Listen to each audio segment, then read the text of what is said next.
Well, it's been a while, but we're back with Week 10 of the 2016 Bad Quarterback League. A lot has changed while I've been away, but one thing hasn't changed, and that's he's made a mess of it.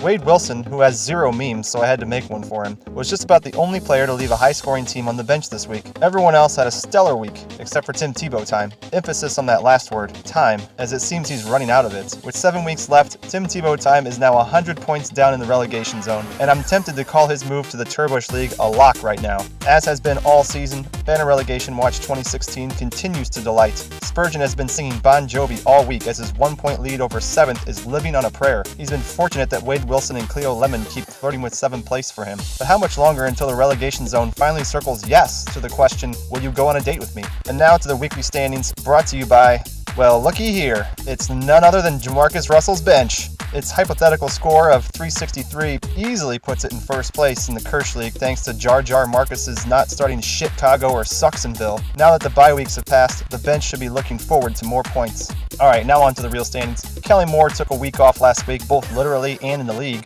but Jay Cutler was nice enough to welcome him back to America with a pick, a taint, a lost fumble, and a safety. What is that called? The BQBL way of hitting for the cycle? Johnny Effie Moxon drifts to second place, where he belongs, and I feel like if it weren't for a vote of confidence points, he would be in the relegation zone right now. I'll have the commissioner check on that. Chad Hutchinson remains within striking distance of first place, as he's been all season. He's picked the top 2 teams the past 2 weeks in a row. We'll see next week if he can be only the second player all season to do it for a 3rd time in a row. Tyler Palco's love-hate relationship with Miami finally worked in his favor this week, as I think this is the first time he made the right choice by benching them in favor of Green Bay and Los Angeles. Enjoy 4th place while it lasts, though. You're only 12 points outside of relegation, but that's okay. I'm sure you'll go back and find some missing points you dropped somewhere. Cleveland, what are you doing? I'm looking at the recap of this game, and it looks like early in the 3rd quarter, the Browns had the lead 7-6. Then the Ravens go up 13-6. And Cleveland benches Kessler for McNown. McNown then proceeds to throw a pick, get sacked during a 3-and-out, throw another pick, lose a fumble, and then almost commit a safety on the last drive of the game.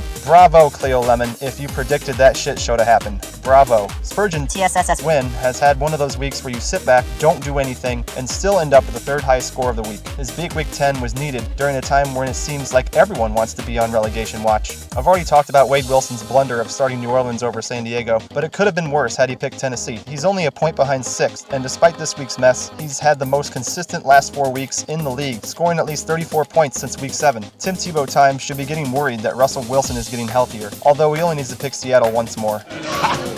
You are a worthless street rat. You were born a street rat. You'll die a street rat. And only your fleas will mourn you. I'm not worthless. And I don't have fleas. There's not much advice I can give you. According to the spreadsheets, even your potential top score of 261 would still put you in 8th place. This Turbush League is something else. Brian Moorman has been playing checkers with Cade McNown, and Cade just said, "King me." Looks like he got the memo about starting Phillip Rivers that Wade Wilson didn't. Krenzel is falling off the pace these last 2 weeks. And what's this? Ryan Leaf has been the top player over the last 2 weeks? Looks like it's time for a typical Ryan Leaf relapse. Riff-raff, street rat, I don't buy that. If only they'd look closer, would they see a poor boy? No siree. They'd find out there's so much more to me.